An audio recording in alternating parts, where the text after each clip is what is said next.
el solitario. Me es odioso obedecer y dirigir. Obedecer, no, pero tampoco gobernar.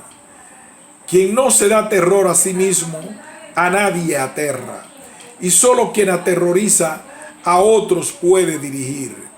Dirigirme a mí mismo ya me es odioso.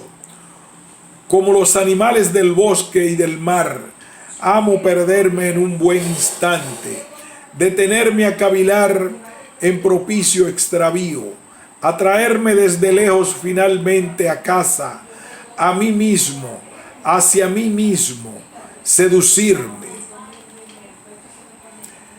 Séneca y todo este género. Escribe y escribe su insoportable pedante, do, re, mi, fa, como si fuera primum scribere, primero escribir, deinde filosofari, después filosofar. Hielo, sí, entre tanto hago hielo. El hielo ayuda a digerir. Si tuvieseis mucho que digerir, oh, cómo amaríais mi hielo. Escritos juveniles. Mi sabiduría de la A hasta la O suena aquí, pero ¿qué oí?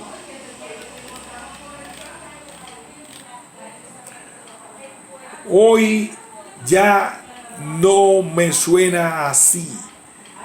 De mi juventud oigo aún solo el eterno A y O. Cautela.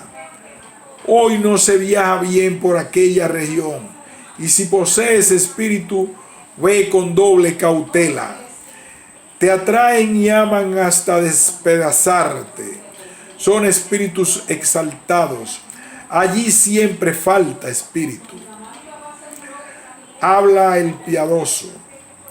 Dios nos ama porque nos creó. El hombre creó a Dios. Responded a eso, sutiles. Y no debe amar lo que creó, debe incluso negarlo. ¿Por qué lo creó? Eso cojea, eso lleva la pezuña del diablo. En el verano debemos comer nuestro pan con el sudor de nuestra frente. Es mejor no comer nada con sudor, según sabio criterio médico. Titila la estrella Sirio.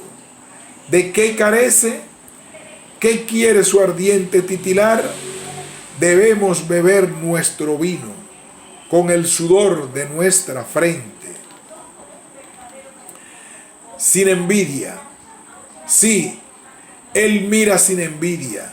Y le honráis por eso, no se vuelve a mirar vuestros honores. Tiene ojos de águila para la lejanía. No os ve, solo ve estrellas, estrellas. Heraclitismo. Toda felicidad sobre la tierra la otorga, amigos, la lucha. Sí, para ser amigo se requiere el humo de la pólvora. Reunidos en uno se es amigo. Hermanos ante la penuria, iguales ante el enemigo, libres ante la muerte. Principio de los demasiado sutiles. Aún es preferible andar en puntillas antes que sobre cuatro patas. Es preferible mirar por el ojo de la cerradura antes que a través de puertas abiertas. Consejo. ¿Hacia la fama has orientado el sentido? Atiende pues la lección. Libre y a tiempo renuncia a la gloria. El profundo. Yo, un investigador, oh, Ahorrad esa palabra. Solo soy pesado. Peso muchas libras. Caigo continuamente y por fin hasta el fondo. Para siempre. Hoy vengo porque me conviene. Piensa todo el que viene para siempre. ¿Qué le importan a él las habladurías del mundo? Llegas muy temprano, llegas muy tarde. Juicio de los cansados. Todos los descoloridos maldicen el sol. Para ellos el valor de los árboles es la sombra. Descenso. Se hunde, ahora cae, os mofáis a veces. La verdad es, asciende hacia abajo, hacia vosotros.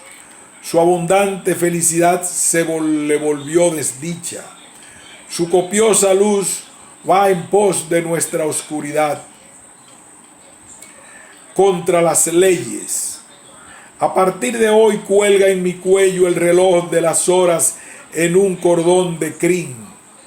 A partir de hoy cesan de girar las estrellas, el sol, el canto del gallo y las sombras, y lo que desde siempre el tiempo me anunció.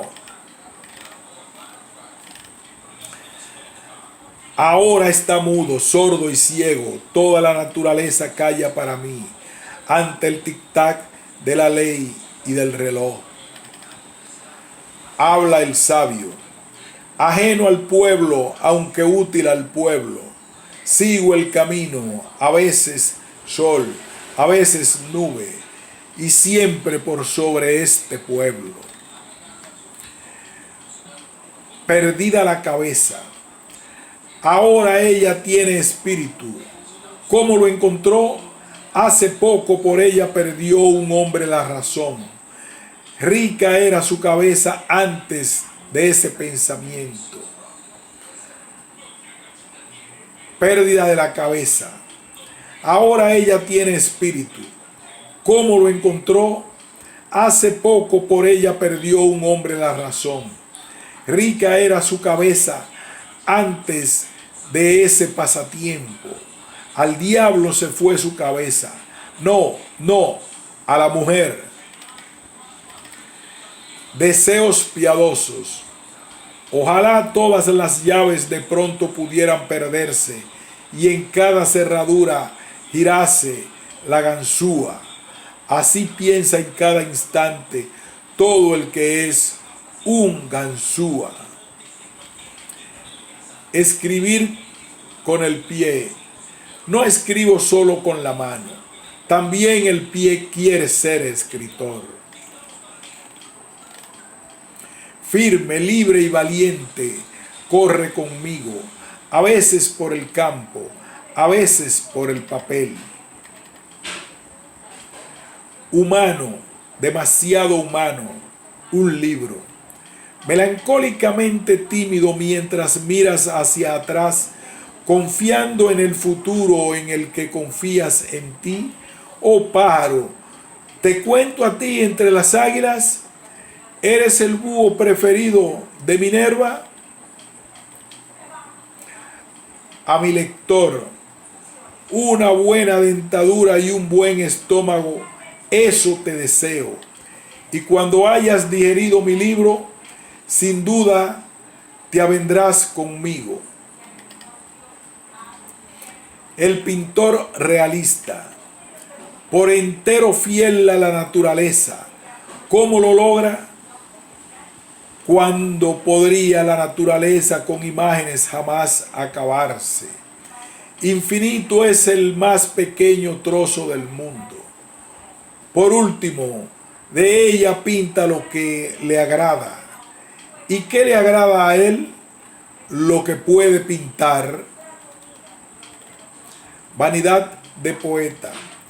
Solo dadme cola, pues para encolar yo mismo encuentro ya la madera. Dar sentido a 4 insensatas rimas no es escaso orgullo. Gusto veleidoso. Si libremente me dejasen elegir, con gusto me elegiría un pequeño lugar en el centro del paraíso. Mejor aún, delante de su puerta. La nariz torcida. La nariz mira imponente hacia la tierra. Sus hollares se dilatan. Por eso caes, rinocente, sin cuerno. Mi hombrecito orgulloso, siempre hacia adelante y siempre se encuentran juntos. Orgullo erguido, nariz torcida. La pluma garabatea. La pluma garabatea al infierno. Estoy condenado a tener que garabatear. Así tomo el tintero con osadía y escribo con gruesos ríos de tinta. Como fluye tan lleno, tan amplio, como acierto en todo lo que hago. En verdad le falta claridad a la escritura. ¿Qué importa? Pues ¿quién lee lo que escribo? Hombres superiores. Él asciende, se le debe alabar, pero aquel llega siempre desde arriba. Vive sin necesidad del elogio. Él es de allá arriba. Habla el escéptico. Consumiste la mitad de tu vida. Avanza la aguja del reloj. Se estremece el alma. Por mucho tiempo ella vagó en derredor y buscó y nada encontró y vacila aquí. Consumiste la mitad de tu vida. Hubo dolor y error, hora tras hora hasta aquí. ¿Qué buscas aún? ¿Por qué? Busco precisamente esto, la razón de esto. Exe homo. Sí, sé de dónde provengo. Insaciable como la llama, ardo y me consumo. En luz se convierte cuanto tomo, en carbón cuanto dejo. Ciertamente soy llama. Moral de estrellas. Predeterminada a una órbita estelar, estrella, ¿qué te importa la oscuridad? Gira feliz a través de este tiempo, que su miseria te sea ajena y lejana. Tu brillo pertenece al mundo más distante. Pecado debe ser para ti la compasión. Solo un mandamiento vale para ti. Sé pura.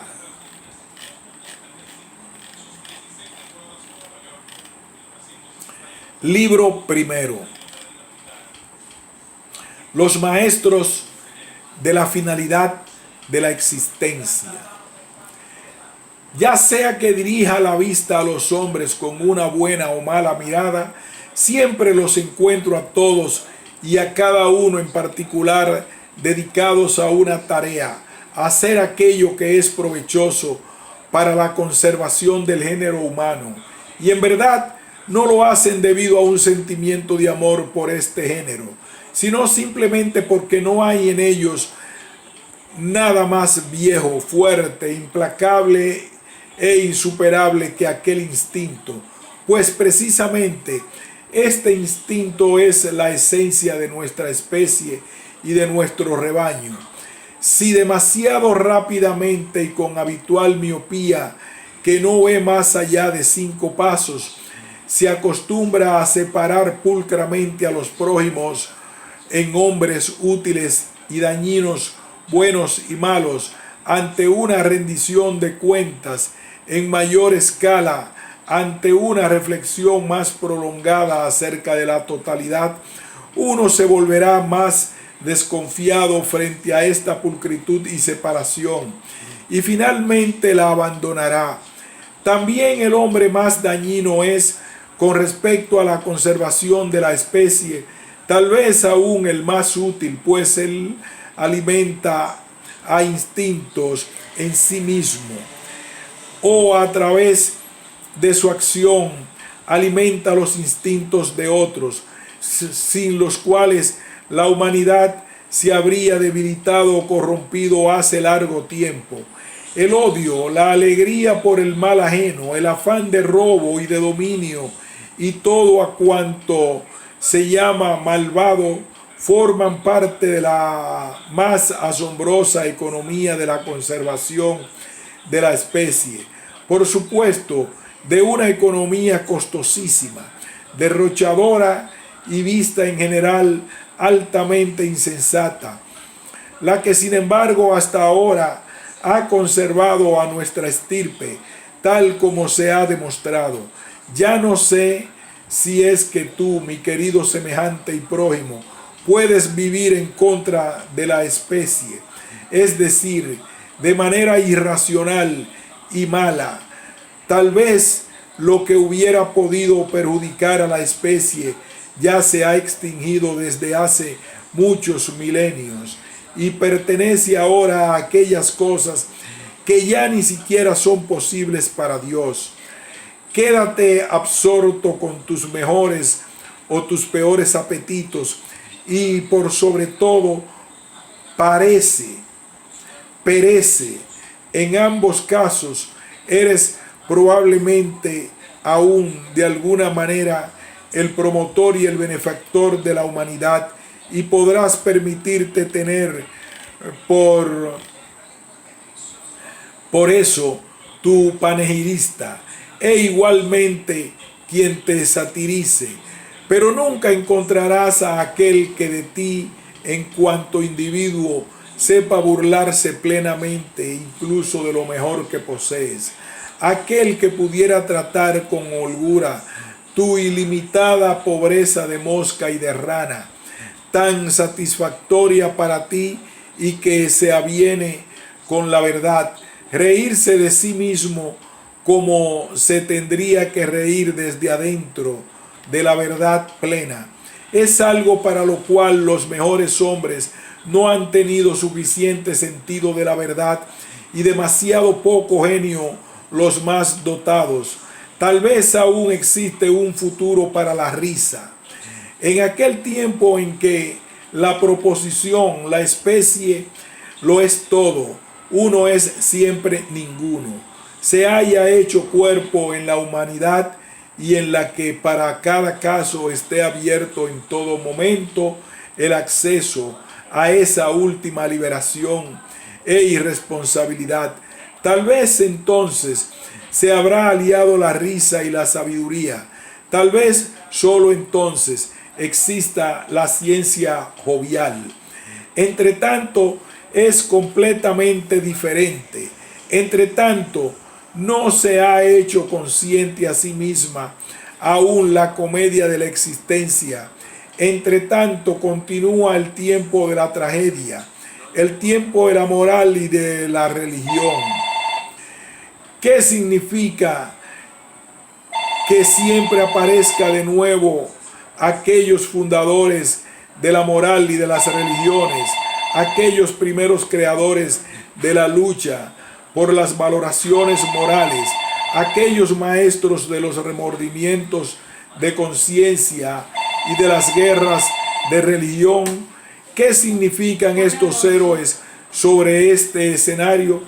Pues hasta ahora solo fueron sus héroes los que aparecieron y todo el resto que de tiempo en tiempo se mostraba como lo único visible y demasiado cercano, siempre sirvió solo como preparación para estos héroes, ya sea como tramoya o bastidores o en el rol de confidente y sirviente. Los poetas, por ejemplo, siempre fueron los sirvientes de alguna moral cualquiera. Es evidente que también estos trágicos trabajan por el interés de la especie, aun cuando ellos quieran creer que lo hacen en interés de Dios y como enviados de Dios. También ellos promueven la vida del género, en tanto que promueven la creencia en la vida. Es valioso vivir, proclama cada uno de ellos. Esta vida tiene algo valioso en sí misma. La vida posee algo detrás suyo, debajo suyo. Poneos en guardia. Aquel instinto que impera parejamente en el hombre más elevado y en el más común, el instinto de la conservación de la especie, irrumpe de tiempo en tiempo como razón y pasión del espíritu.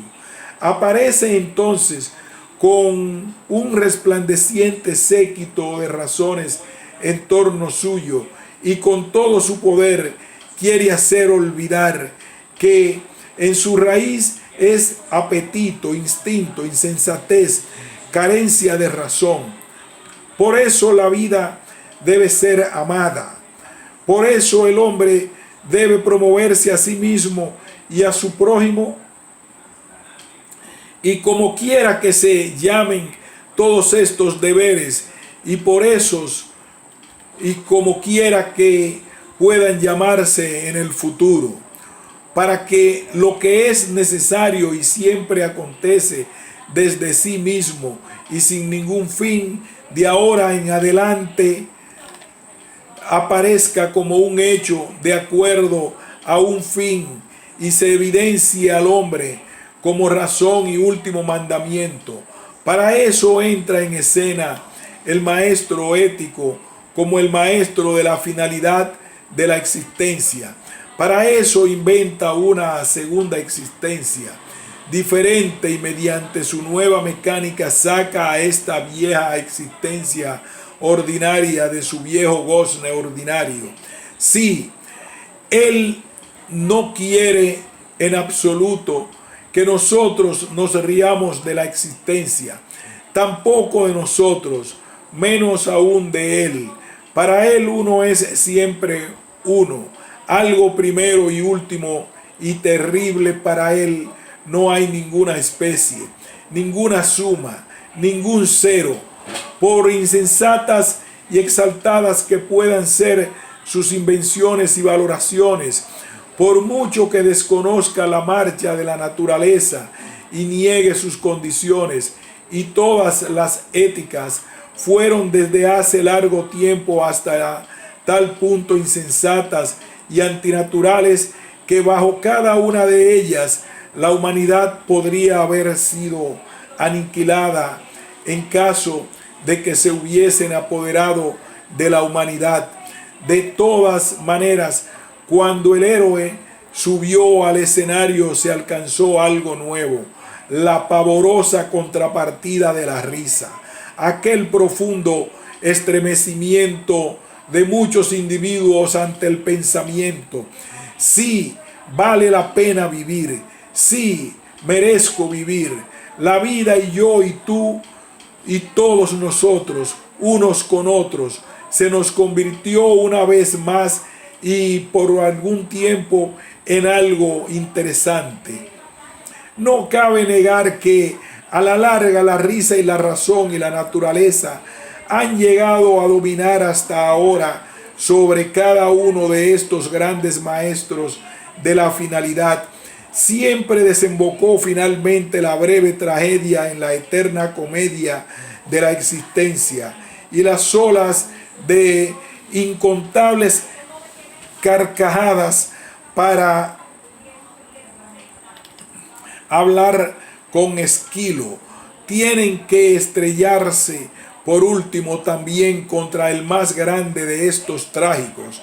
Sin embargo, tomando en cuenta todas estas risas correctoras y vista en total, la naturaleza humana efectivamente se modificó mediante esta renovada aparición de aquellos maestros de la finalidad de la existencia.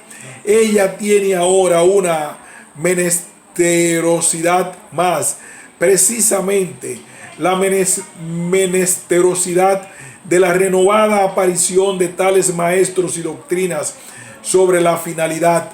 El hombre se convirtió paulatinamente en un animal fantástico que tiene que llenar una condición de la existencia más que cualquier otro animal. De tiempo en tiempo el hombre tiene que creer que sabe porque existe. Su género no puede prosperar sin una periódica confianza en la vida, sin la creencia en la presencia de la razón en la vida. Y de tiempo en tiempo decretará una y otra vez la estirpe humana. Hay algo sobre lo cual en absoluto nunca más se permitirá reír. Y el más cauteloso amigo del hombre añadirá: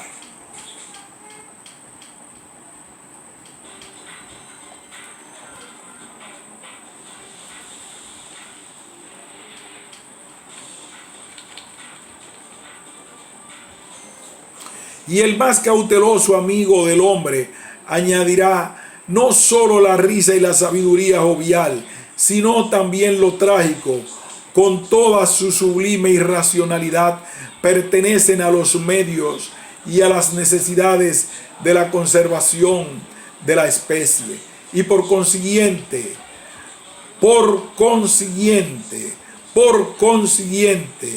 me entenderá, oh hermanos míos, entendéis esta nueva ley del flujo y el reflujo. También nosotros tenemos nuestro tiempo. La conciencia intelectual. Una y otra vez tengo la misma experiencia y cada vez me resisto de nuevo contra ella.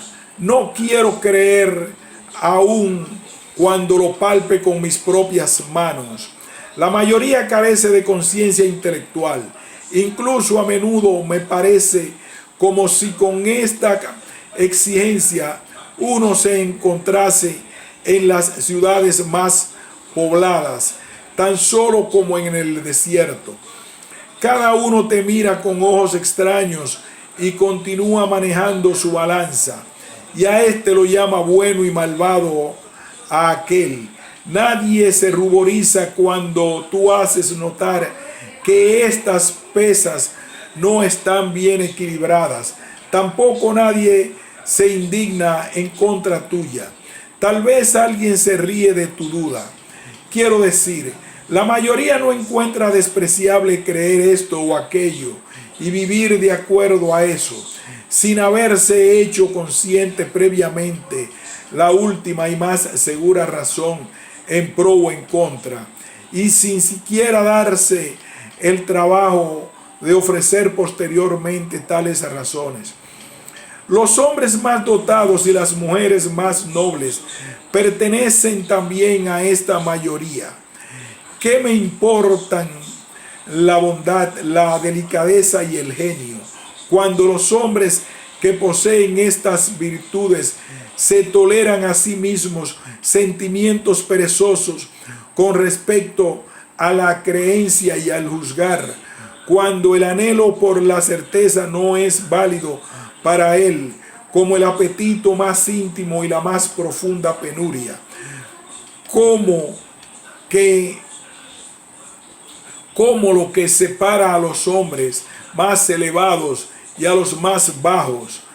En ciertos hombres piadosos encontré un odio contra la razón y estaba de acuerdo con ellos, pues así se delataba por lo menos la mala conciencia intelectual.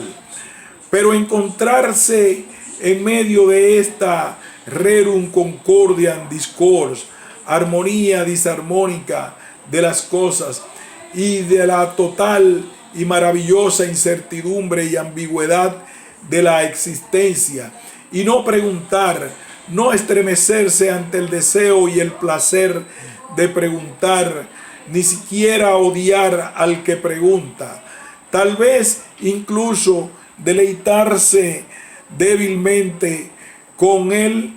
Eso es lo que siento como despreciable, y esa es la sensación que busco en primer lugar en cada uno. Algún tipo de locura intenta convencerme una y otra vez de que todo hombre, en tanto hombre, tiene esta sensación. Es mi manera de ser injusto, noble y vulgar. A los seres vulgares les parecen todos los sentimientos nobles y generosos como carentes de finalidad, y por eso, y en primer lugar, como increíbles. Pestañean rápidamente, entrecerrando los ojos cuando escuchan a alguien de ese tipo, y parecen querer decir: seguramente se encontrará allí alguna buena ventaja. Uno no puede ver a través de las paredes. Son suspicaces frente al hombre noble, como si él buscase una ventaja a través de caminos ocultos. Si llegan a convencerse con demasiada claridad de la ausencia de intenciones y ganancias egoístas, entonces consideran al noble como a una especie de loco. Lo desprecian en su alegría y se ríen del brillo de sus ojos. ¿Cómo puede uno alegrarse de estar en desventaja? ¿Cómo puede uno querer conscientemente quedar en desventaja? Alguna enfermedad de la razón tiene que estar ligada con el sentimiento de nobleza. Así piensan ellos y a la vez miran desdeñosamente, tal como desdeñan la alegría que tiene el loco con su idea fija. El ser vulgar se destaca por el hecho de que conserva su ventaja inalterable ante sus ojos, y que este pensar en la finalidad y en la ventaja es más fuerte incluso que el más fuerte instinto que haya en él.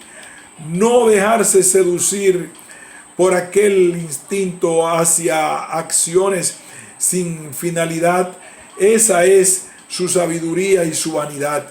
En comparación con este, el ser superior en el más irracional, puesto que el noble generoso abnegado de hecho sucumbe ante sus instintos y su razón hace una pausa en sus mejores instantes. Un animal que con peligro de su vida protege a sus cachorros, o que en el período de celo sigue a la hembra hasta la muerte, no piensa en el peligro y en la muerte. También su razón se toma una pausa, pues el placer por su cría o por la hembra y el temor de ser despojado de este placer lo dominan completamente. Se vuelve más bruto de lo que ya es, tal